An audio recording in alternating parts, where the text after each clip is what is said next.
What happens when billionaires in politics treat diplomacy like a high-stakes deal? In Anchorage, Alaska, Donald Trump rolled out a red carpet for Vladimir Putin, marking their first face-to-face meeting since 2019. But this wasn't just another summit, it was a spectacle of power, ambition, and global tension. Welcome back to Inside the Billionaires, where we explore the private lives and fortunes of the world's richest. Before we begin, make sure to subscribe and tap the bell so you never miss what comes next. Trump made his demands crystal clear. He wants a ceasefire in Ukraine, fast. Yet, the man whose country launched the invasion, Putin, gave no sign of compromise. Meanwhile, Ukraine's President Zelensky was excluded, sparking outrage worldwide. For Trump, this is more than politics. It's a gamble. If he walks away without results, he risks trading American prestige for empty handshakes. For the first time since 2019, Donald Trump and Vladimir Putin stood face to face, not on European soil, but on a US Air Force base in Anchorage, Alaska. The symbolism was impossible to ignore. Once bitterly opposed leaders, now walking side by side on a red carpet, shaking hands with warm smiles, as if years of tension could be reset in a single gesture. Trump treated the moment like a grand entrance, clapping enthusiastically as Putin approached, eager for the cameras to capture every second. For Putin, this was more than a greeting. It was a reintroduction to the global stage after years of isolation. By accepting Trump's invitation, he gained legitimacy that sanctions, war crimes, accusations, and international criticism had stripped away. For the world's billionaires watching closely, this reunion was not just about politics, but about power plays. The location itself, Alaska, where America and Russia sit closest, underscored the high stakes.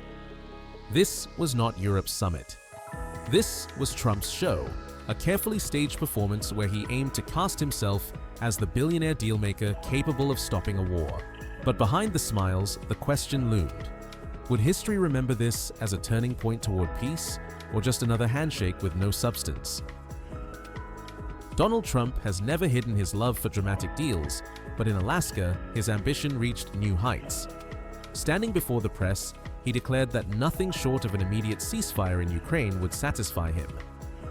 "I want the killing to stop," he repeated, turning what should have been a carefully negotiated summit into a high-stakes gamble. For Trump, this wasn't just foreign policy, it was a performance of billionaire bravado, projecting himself as the only leader bold enough to pressure Putin face to face. Yet, the risks were clear. Trump's demand for a rapid ceasefire came without any roadmap for what would follow.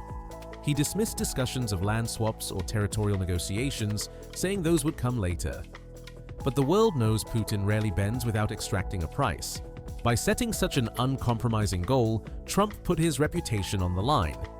The spectacle highlighted Trump's signature style, pressing hard, playing to the cameras, and promising results that others called impossible. Billionaires often thrive by making the impossible real, and Trump was determined to show he could do the same in geopolitics. Still, one question lingered. Was this bold ambition a stroke of genius, or the setup for a humiliating failure on the global stage? Perhaps the most shocking element of the Alaska summit was not what happened inside the meeting room, but who was left outside. Ukraine's President Volodymyr Zelensky, whose nation has been torn apart by more than 3 years of war, was not invited to the table. While Trump and Putin walked the red carpet and posed for cameras, Ukraine's leader was left to watch from afar, powerless over decisions that could seal his country's fate. For Zelensky, the message was devastating. He publicly warned that any deal made without Ukraine's involvement could never be legitimate. His statement echoed a deeper fear, that global powers might decide Ukraine's destiny as if it were a bargaining chip, traded between billionaires of geopolitics. The exclusion also raised questions of trust. Could Trump truly negotiate peace for Ukraine without its voice? And did Putin view Zelensky as so irrelevant that he refused even to acknowledge him as a legitimate leader? Billionaires thrive on cutting deals in private rooms, but in this case, the stakes were measured not in profits, but in lives. The absence of Ukraine was more than a diplomatic snub. It was a chilling reminder that, in the world of high power, those who bleed on the battlefield are not always the ones deciding when the war ends. For Vladimir Putin, the Alaska summit was more than just another meeting, it was a redemption arc. After years of isolation, sanctions, and even an international arrest warrant, he stepped onto American soil not as a pariah, but as an honored guest. The images told the story. A red carpet laid out at a US Air Force base, Donald Trump clapping as Putin approached, and the two men sharing a warm handshake before slipping into the same limousine. It was a dramatic shift in perception.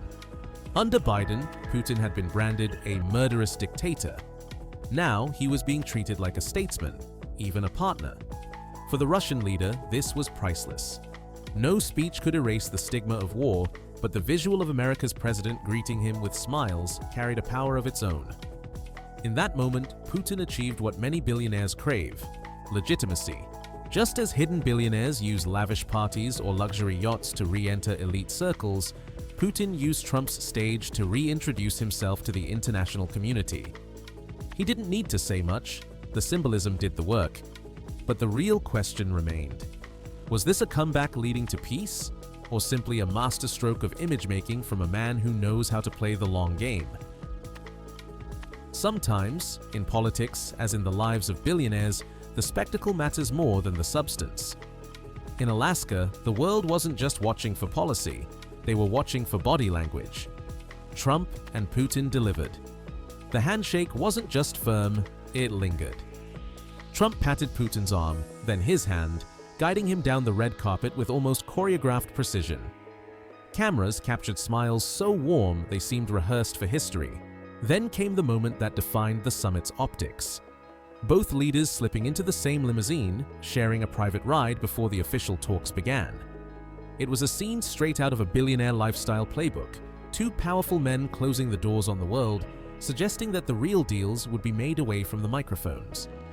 Observers noted how sharply this contrasted with just a few years earlier, when Putin was demonized on the global stage.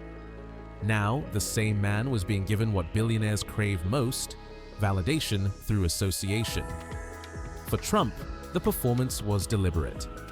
By staging this show of camaraderie, he positioned himself not only as a negotiator, but as a peacemaker whose personal touch could bridge divides.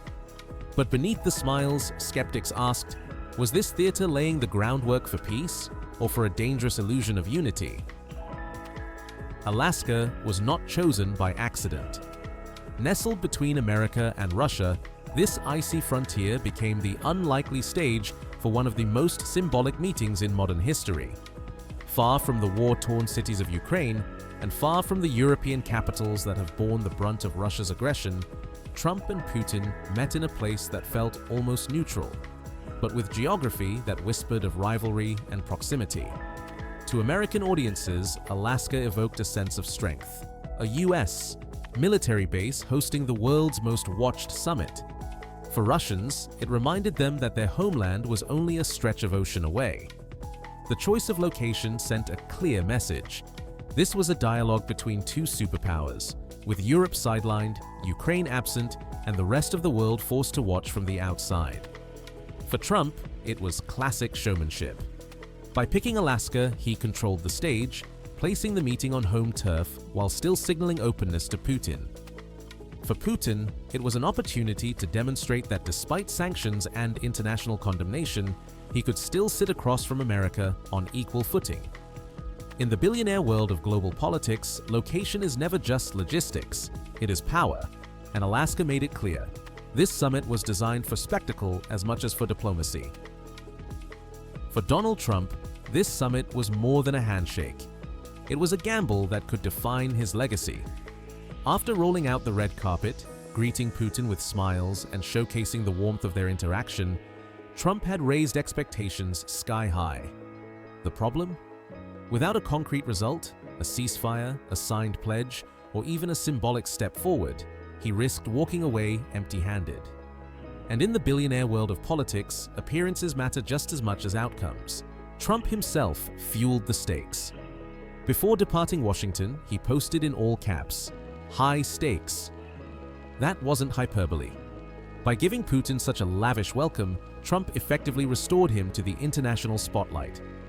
If Putin refused to bend, Trump could look like the man who legitimized Russia's leader without extracting any concessions. For his supporters, success meant proving he could do what Biden never managed: sit Putin down and stop the war. For his critics, the risk was humiliation, a photo op without progress. Billionaires often boast that pressure is where deals are made. Trump embodied that mantra here, betting that sheer will and charisma could deliver peace. But history has taught us, pressure can either forge diamonds or shatter reputations. Which would it be for Trump in Alaska? From the historic reunion after 6 years to the red carpet showmanship in Alaska, this summit had all the hallmarks of billionaire-style diplomacy: spectacle, symbolism, and staggering stakes. Trump positioned himself as the dealmaker who could end a war, while Putin seized the chance to re-enter the global stage with honor. Yet Ukraine's absence spoke volumes, raising doubts about whether peace could truly be forged without those who suffer most. For Trump, the pressure was immense. Deliver a breakthrough or risk becoming the man who handed legitimacy to Putin for nothing in return. In the end, this was more than politics. It was a performance where every handshake and smile carried the weight of nations. Did Trump walk away with history in his hands, or just another photo opportunity? That's for the world to decide. Don't forget to like, share, and subscribe for more stories from inside the billionaires. Thank you so much for watching, and we'll see you in the next episode.